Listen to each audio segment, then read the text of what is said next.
While most MSPs are out there hunting endlessly for new clients, the smart ones know their richest opportunities lie in the fields they already own. My name's James Steele and this is Harvest, where MSPs and industry experts share proven ways to grow profitable revenue from your current customer base. No theory, no fluff, just field-tested strategies that work. Let's grow.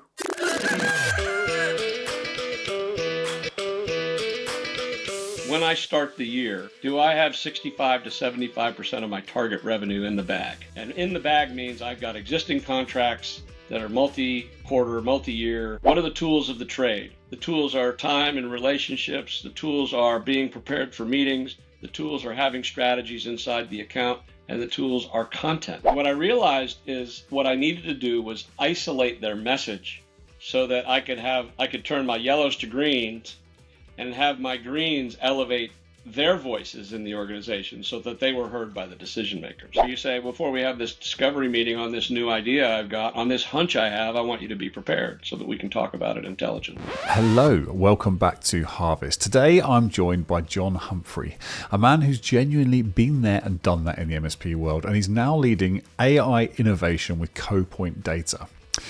From building an MSP from scratch to 50 million to now helping businesses reimagine AI-driven growth, John's experience is the real deal. In this episode, we're going to dive deep into how MSPs, just like you, can truly unlock hidden revenue in your existing client base using a sharp, tactical method he calls heat maps and hunches. Let's get stuck in. As always, get your notepad ready. Hi everyone. Today I'm joined by a very special guest straight out of Texas. I'm with John Humphrey. Now John has, in the nicest possible way, been around the block. I mean, he's got some serious experience. Published author, has run an MSP, taken it from 0 to 50 million, is now deeply embedded in the AI space and with a business focused on that. So I'm absolutely thrilled to have John on board, because also his specialty, would you believe, is talking about how you can generate more business from within your existing customer base. And there's a very particular methodology around that, which we're going to dive into. But first of all, hello, John. How are you? James, I'm great. Great to be with you. I'm excited about our conversation. We always start this show with a misconception. What do people get wrong about you when they first meet you? You know, I think they think I'm an extrovert and a sales leader. So they think I'm this really outgoing and gregarious person when, in fact, I'm a very introverted person. I've just learned that to get close to the money, you got to get out of your comfort zone. So I have, I guess, an act that I've been using for 30 years. Seems to work. I think this is such a great overlooked point. It's so easy to think that extroversion equals success, especially when it comes to sales. But John's point, I think, really hits home, because real growth often starts by just pushing yourself outside of that comfortable bubble. If you're naturally introverted, as many of us in the MSP space are, that's not actually a disadvantage. But the important thing is that you're actually training that outreach muscle intentionally.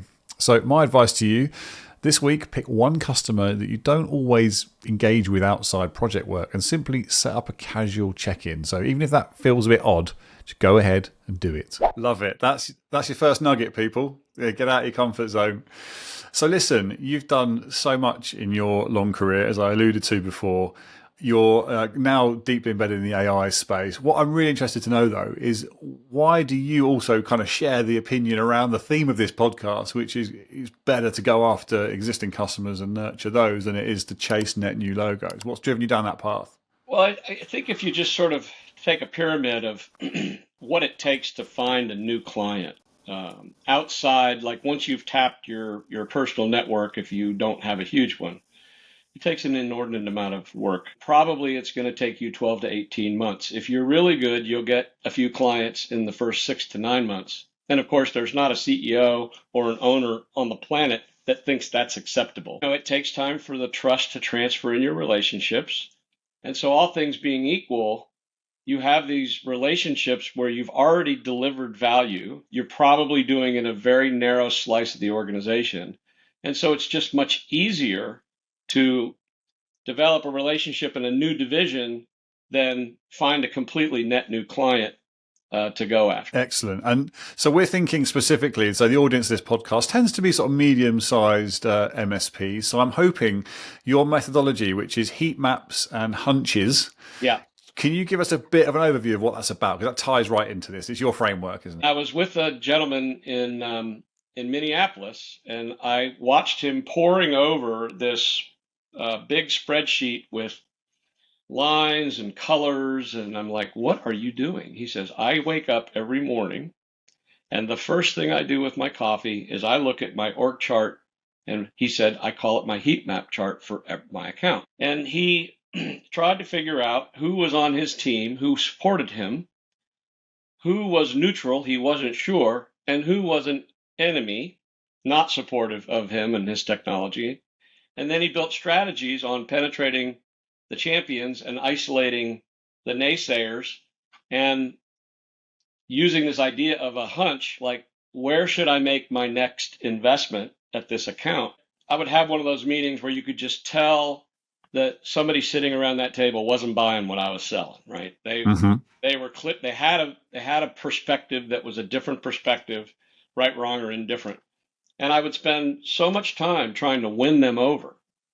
And what I realized is what I needed to do was isolate their message so that I could turn my yellows to greens and have my greens elevate their voices in the organization so that they were heard by the decision makers.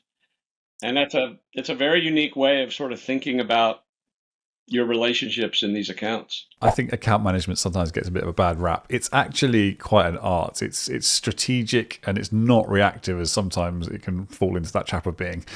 John's heat mapping idea is absolute gold. So you're visually tracking where your allies, neutrals, and your blockers are within your accounts. And if you're serious about expanding into these clients, which you need to be doing, you've got to be able to see what's going on clearly. So my advice to you this month, grab a whiteboard or a mind map tool, whatever it is, and build a simple relationship map. You can even do this in LinkedIn if you like, just of your top 3 clients to get yourself going. Walk me through that a bit then. So if you say I'm an account manager, I'm a medium-sized MSP, I've sold a basic solution to a client. They're a fairly small business, and I want to make sure that they're totally bought into us, hopefully rolling out many more services and really taking ownership at a board level.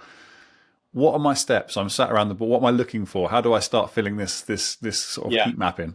The first person I would talk to in your audience would be the CEOs and owners of these companies. Often they are the business development people. The first thing you gotta sort of think about is, when I start the year, do I have 65 to 75% of my target revenue in the bag? And in the bag means I've got existing contracts that are multi-quarter, multi-year. And if you're starting over every year trying to go find 75% in the open market, you're making a huge mistake. So the first step is you have to define where all your relationships are. And there's so many tools out there. There's Miro boards, there's mind map tools.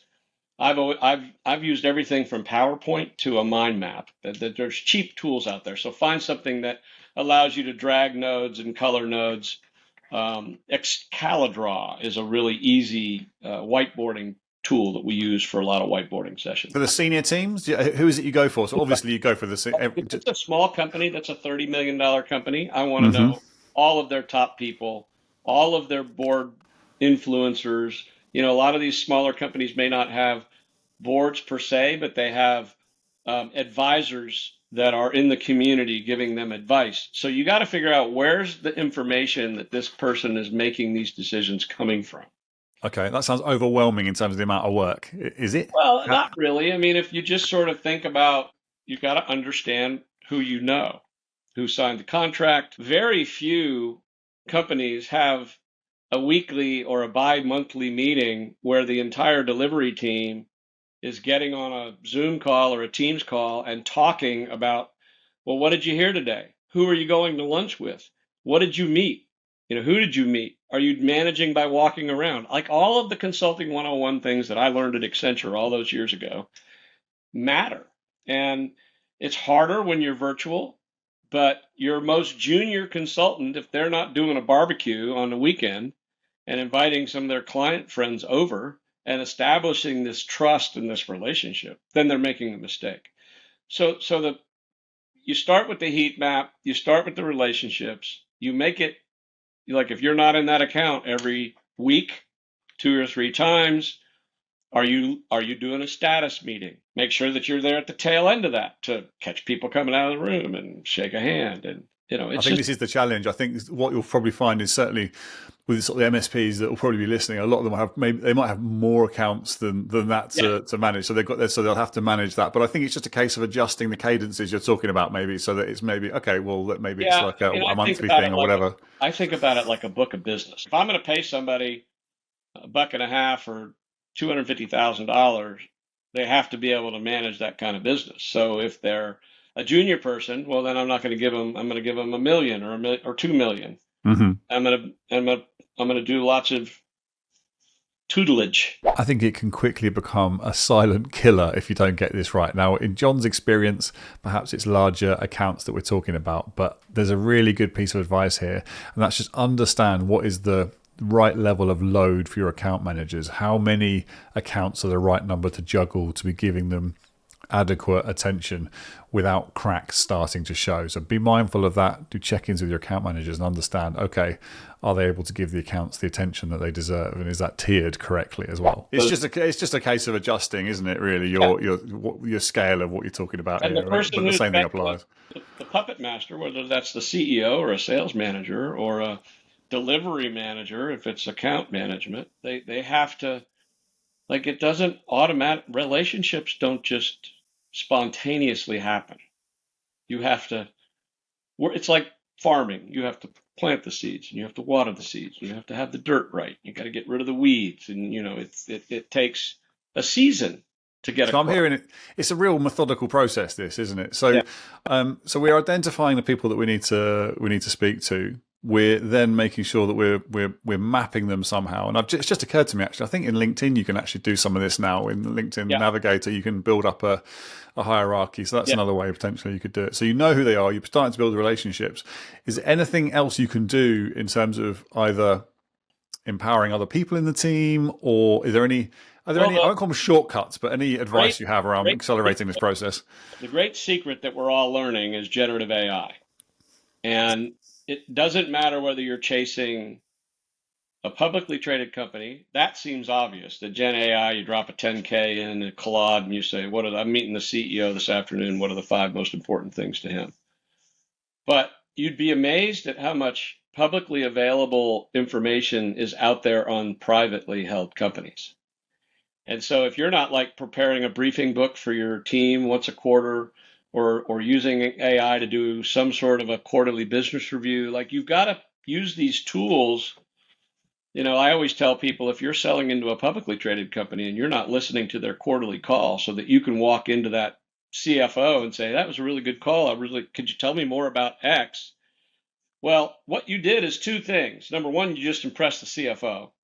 And number 2, all of those employees who didn't listen to the quarterly call realize that now you know more than they do about their own company. Imagine now if you come in with this briefing book and your team, who's coming in hot usually, doesn't have time to prepare. You say, before we have this discovery meeting on this new idea I've got, on this hunch I have, I want you to be prepared so that we can talk about it intelligently. I'm a huge fan of this, and let's be honest, there's no excuse in this day and age that you should be turning up to meetings blind. You should almost really be trying to surprise your customers, I think anyway, with your knowledge about their businesses, particularly with services like Perplexity, where they're tuned in and they're giving you the absolute up-to-the-minute information on these companies. Make sure you're using it. So every time you go to a client meeting, you should have a simple 1-page briefing on exactly what's going on in their business that can start the conversation, of course, and then hand it over to them and really absorb what it is that they have to say, which is ultimately what you're there for, of course. It's almost going to become almost inexcusable, isn't it, to rock up at a meeting without having that. It's going to seem really odd because we have, like you say, you've got Apollo, you've got Sales Navigator, but then you've got things like Clay. Even in Perplexity, you can pull personal data and really get a good briefing before heading in. And I suspect some of the people listening maybe wouldn't go into quite the level of detail that you're talking about here. But the same thing applies, doesn't it? It's being prepared for that meeting, understanding. I think that's right. If you're a pro in the sales field, you have to be a master of your craft. I believe that we are in an era where the relationship manager, the tip of the spear, is actually more important than the brand of the company. I mean, it's like, look, hey, you want to make the big money, you got to act like a professional. And what are the tools of the trade? The tools are time and relationships. The tools are being prepared for meetings. The tools are having strategies inside the account, and the tools are content. You're not going to lose your job to AI. You're going to lose your job to somebody who's effectively using it. That's what I would tell most people.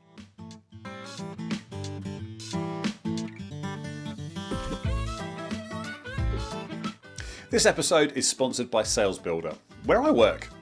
I really wanted to tell you about us because I see so many MSP sales teams buried in admin instead of talking to customers and building relationships. We help you automate your sales process with standardized product catalogs and professional proposals. Our service matrix, or the white space module, that's the bit that shows you visually where the opportunities are in your customer base, from service gaps to upcoming renewals. Everything links directly with your PSA and, of course, your distributors. If you'd like to free up your sales team's time and spot more revenue opportunities, simply connect with me on LinkedIn or head to salesbuilder.com. Let's get back to it. Yeah, that's really interesting to hear your stance on the fact that, like for an account manager, for example, should be creating lots of quality content because they're part of that research process. What do you think in terms of empowering the rest of your team to help you do better as an account manager? Is there something there that you can talk to? Yes, part of that heat maps strategy is weekly or bi-weekly meetings with the delivery team and talking exclusively about, problems, opportunities, people, who's for you, who's against you, who's the last guy you took or gal you took to lunch or coffee. You got to allocate budget to take them to coffee. I mean, we're talking about our own internal service delivery here. So our own internal help. So the MSPs, help desk team, or whatever. Make sure you're in tune with what they're hearing on the front line. Hand on the pulse, like you're in the game. Like if the company doesn't have a $500 entertainment budget for the people on the ground to do fun stuff, take them to a Dave & Buster's, go to a main event, have a barbecue on a Friday afternoon. Humans aren't that different the world over. We have this basic need to be a part of a group. We like to socialize. Even introverts will have with smaller groups and geek out. And for the most part, we need to be together. And the deeper your relationship is with the entire company, you can have somebody in your trusted network that you can bring to the company and say, I trust John to help you with this particular problem. He won't let you down. And you've got that relationship with John. So you become the trusted advisor for all things technical. And I don't think most account managers and MSPs are thinking about being the tip of the spear to all the services that these companies consume every day. I really enjoy it when we get some advice around these themes. There's some real magic that can happen here. I mean, too often account managers can operate in a kind of vacuum when your delivery team is sat on the gold. So the real customer sentiment is something that they're going to be totally familiar with, and often the hidden problems are there too. So I love this idea. Regular, informal delivery team catch up. It's absolutely crucial. And ultimately, it's going to help you in the long run. So my advice to you, set a 30-minute standing call once a month where delivery leads share maybe 3 insights they're hearing on the ground with account managers. That's interesting. So I'm guessing when you're running these conversations, when you're having conversations with the teams, and you maybe talking about new services and things, if there's something that's good for them, but actually that you're getting some sort of pushback, you've come across some objections in your time, I'm sure. In terms of when you're at the board table and you're putting solutions there. It's the pushback is usually not from customers. The pushback is usually from the executive leadership at the MSP, because that just seems like a lot. That seems hard. That seems like you want me to invest more money. We cheap our way into the hiring process. And so how do you not make mistakes? You have specific questions that different people are asking. Don't just drop their resume into Claude and say, what questions should I ask this candidate? Because you know what they did before the interview? They dropped their resume into Claude and says, what questions are they going to ask me that I can prepare for? There's a chance they might match. It's a very real problem these days, isn't it? That everyone's kind of doing the same thing. Listen, I need to ask you, John. So when you get so you've got a good employee on board, you've got a good salesperson.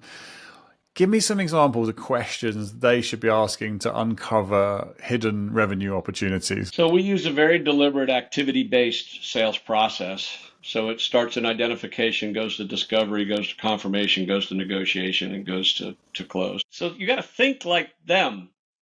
And the other thing I would tell you is that most buyers don't really know how to buy. And so they will waste a lot of your time. And you got to be really good at understanding, the most valuable thing you have as an account manager or salesperson is your day, is your hours. And it's really important to know, where do I spend them to get the highest return on my effort. And that's in net new business development, that's in account management, that's in corporate overhead stuff that we all, love to do. Like updating the CRM so the CEO can ask me hard questions. And so what are the signs of a bad account? So we're talking about existing customers here. So what are the things we should be looking for in accounts where they might have been with us for years, but things we shouldn't be wasting our time on them, or perhaps they're not good for our business? The first thing that you have to think about is, if you're an investor, economies go in cycles, right? They go through growth, and then they plateau, and then they go through decline, and then there's a recession. It cleans out all the dirt wood and bad wood, and then we do it again. We tend to fall into a few industries. One of our core values at CoPoint is being purposeful. Like, talk straight, think straight, do things right, do the right things, and do stuff on purpose. Like, I think the economy is slowing down. So that means that I'm looking for defensive companies to talk to in my network. I'm sort of thinking about maybe some of the high-flying tech people. I want to stay as far from that as I can. As Sean comes off of AI, I'm doing services around AI, so I'm going to be focused on, how do I save costs? How do I wring money out of the supply chain? Like, those are great things that our AI tools can do. And so I'm thinking about my solutions in terms of what's going to be the best benefit for that target customer, and then go try to use my network to find an introduction. Yeah, this is all getting a little bit uncomfortable now, isn't it? The harsh truth is that your customers are already thinking about how AI can shrink their IT budgets, not expand them. So this advice that John's giving around eating your own lunch before someone else does, I think should really resonate. This quarter, a suggestion for you: pick one core service you offer and run a team brainstorm. How could AI replace or shrink this service? And how can we get ahead of that instead? I think that's really, really solid advice. And you started to talk about AI, and I've resisted it to this point, but I think we need to have a little talk about that.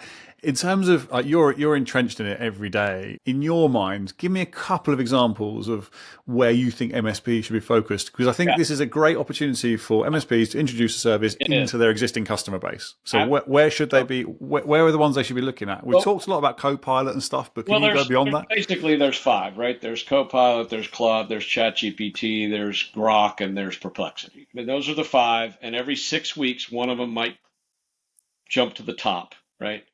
So be playing with those 5. What I'm hearing in the marketplace, I'm hearing 2 things, and we have offerings around these things, so feel free to steal them shamelessly. And the shelf life on these offerings is not going to be forever. It's a 15-month thing, right? It's like, how do I level up my people, my business people, to use these tools? How do I overcome the CIO or the CISO's fear that, AI is using all of my data? I can just tell Copilot, hey, I've been on the road for 2 days. What are all the emails that require a follow-up on my behalf? That's, if I can improve my software development capabilities by 80% by using Cursor or Klein, I'm going to do that. I'm going to check in my code, and I'm going to go to the beach, and you're not going to capture my productivity. We see it internally. Obviously, we're Sales Builder is a SaaS company, and so we see the rate at which we can develop now. It's scary. It's scary. It is scary. I mean, and it is not without risk. The really good CIOs, they know that if they don't come up with a policy, their people are going to just make it up. It's changing the world, and I think are there things that scare me about it? Yeah, I'm worried about the deep fake stuff. I'm worried about video's going to get pretty good, and you're not going to know whether it's John or I was just going to say, actually, John, I've noticed the picture has flickered a couple of times, and I may have to run some analysis on this just to make sure. Well, right now you're talking to my bot. It's only a matter of time. Listen, one of the areas I'd like to just ask you about is that you've done the MSP thing, and now you're doing the AI thing. To put it very simply, so you've really, you've had to do that leveling up of knowledge and understand where the opportunities are. For this is a big issue for MSPs right now. They need to get up to speed fast. Can you give just one piece of advice? What is it they should be doing to make that transition? Well, there's probably somebody in your organization that's more intellectually curious than you are. And you got to you got to light them up. They're the ones that are going to create that aha moment where one of your vanilla services that you provide kind of gets lit up on steroids. Like at the end of the day, I give them the freedom to bring ideas, and I listen. Like I listen out of both ears, one to my mad scientists and one to my integrator head of delivery. That's really good to hear. I can totally relate to that. We have exactly that. There's Yeah, always got to be that force of that pace of advancement, development versus the grounding element. yeah. And you, as a That's where leader, it works best. sit in between it. You almost have to relish both roles and keep them from getting personal or angry. Agree with them both. At the end of the day, our goal is 100% client satisfaction, and we back that up with a money back guarantee. And Yeah, I am involved in every relationship, and we get to choose a lot of our clients and choose to leave ones that are abusive and nasty and mean. And the only reason you keep those clients is because you're not good enough to go sell new ones. yes. Which is the trap that so many It's a companies fall trap. into when they first start out. I think Oh, and that's it's natural, isn't it? hard on you as a leader, and it's like they abuse your employees. Like you should just not stand for that. When I start getting that, I just look at them and then my brain says, "You just don't deserve me. I just brought you like the smartest guy on the planet in this particular area, and you just crapped all over him. Like you don't get another chance to do that." That's my job. So you That's good gotta leadership. protect your people, man. We're in a people business. And listen, what a segue. Talking of crapping all over on things, our next segment is called Industry Manure. So this is your opportunity to tell me.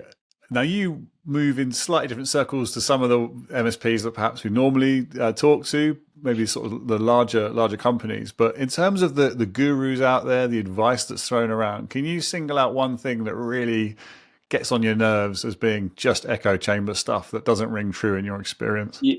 Yeah, I listen to a lot of financial market news. I listen to lots of podcasts. I've always been kind of a closet investor, and this is blasphemy in most circles. But Nvidia is just a chip company, and AI, the hardware, is just the technology. It's how we use and implement that technology that creates value for customers. The fact that everybody's talking about the chips, the compute, the data centers, the power. I want to know how that's going to make a difference for a customer.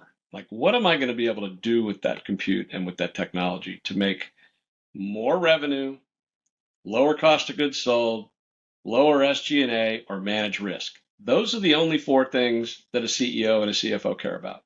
What am I going to do to reinvent myself? What is enterprise transformation? How are these tools going to manifest themselves in my enterprise to create the kind of value that I just described? So this is a common theme, less on the sort of the shiny thing syndrome and Yeah. more about how you actually utilize properly what's And there. What brilliant advice. Listen, our next segment, let's lead into this one, it's called Pass the Pitchfork. And this is where our last guest puts a question to you. Now, we've already talked extensively about AI, and it was about AI, so it does make it a little bit tricky. But I'm going to tweak it slightly, because I think what we need to do is, the question was, how will AI change MSP operations and internal organizations? But I think we've covered that a little bit. Let's wind it forward into the future.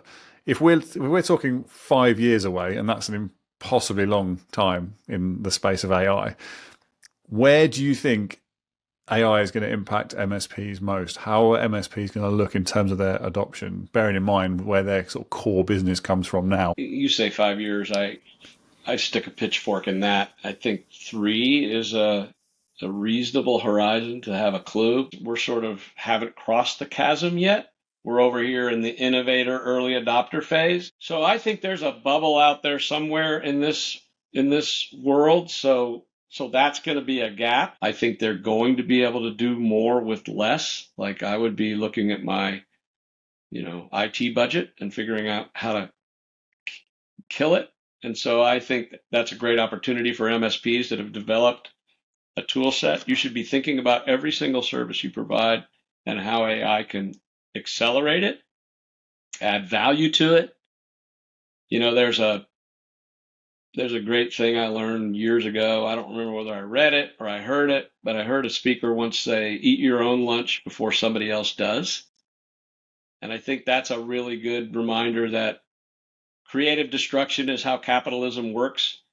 And if you're not destroying yourself and trying to get better, you're probably going to get destroyed by somebody else. So I don't know if that really answers your question, but that's kind of how I see the next 3 years. You know, some kind of a bust. Everybody's going to get distracted like it was just a thing. And then the people that really are embracing it to make the relevant changes are going to. I think AI is going to be the thing that once you start up the learning curve, you will leave your competition exponentially in the dust, and it will be very hard to catch up. I think that's great. It does answer the question. And I particularly like your point about the risk there of companies looking at how they can kill their IT budget through the use of AI, because that's obviously, that is where the MSP's bread and butter comes from. Part of the MSP. So I think you have to push the envelope to make sure that, you know, you're adding value, and you're always looking about, you know, breaking something to fix it. Yeah, no, I totally agree. They are absolutely worlds apart, and bringing them together is probably where the magic is. Do you have a question for our next guest? It's your chance to ask. So this could be, it'll either be a medium-sized MSP, or it will be a MSP expert. Yeah, I would say it's always on the hiring of your sales team. Like, do you have a secret sauce? You know, for a long time in sales, it was like hand somebody a pen and say, sell this to me. You know, like, is there something as an old dog that I've missed in the current hiring the current crop of salespeople, and what advice would you give me if I'm now talking to the, you know, 25 to 35 range of young people? That's a great question. I love that one, John. Your chance to give a yell from the barns. You've given us loads of value there. Thank you so much for your time. Give us a shout out to let us know what CoPoint is all about, how we can get in touch with you and learn more about what you're up to. So at CoPoint Data, all we do is AI and data. And we're based in Dallas, Texas, in the Energy Square in the Metals Building, which is just north of downtown. We also have an office in Girgaon, India. So we were, as we like to say, born global. And we do blended teams at fixed rates, and we solve the Stone Age problems that people have with AI and data. Do you want to hear from MSPs that are wondering how they can do more with AI? Is that something that you can help with? Do you partner with MSPs? Find me, John, at CoPoint Data. If you search on John Humphrey and Connect for Life, you'll also find me at John at Connect for Life. You'll find both those things on LinkedIn. I'm out on LinkedIn all the time, so if somebody mentions your show, James, and they want to connect with me, happy to do that. I'm very free with my time and ideas. Yeah, and that's been my experience so far. It's been a pleasure getting to know you, to talk to you, and I recommend anyone reach out to John. He lives by his word. He's putting out loads of good content on LinkedIn as well, so go and check that out as a steady flow. John, thank you so much for your time. Catch you soon. A lot of fun. Have a great day. Well, that was an absolute honour and a privilege to chat to John. His experience really speaks for itself and gives a totally new lens, I think, given the size of companies that he's worked with. What I really liked as well is that although he's at the forefront of AI, actually the advice that he's giving is really, it's getting back to the fundamentals. If you want to grow in today's market, it isn't necessarily about chasing shiny new logos. It's about that methodical nurturing of what you already have with structure, with curiosity, and also at pace, to be fair. So my closing thoughts on this one: why not take a client that you're probably a bit too comfortable with and treat them this month like a brand new sales opportunity? You might just surprise yourself. Okay, that is it for this episode of Harvest. If you found this useful, all the links we mentioned are in the show notes. And of course, if you enjoyed it, please do leave us a review and share it with a friend, or even better, someone else in the industry who you know would get value from it. Until next time, happy harvesting.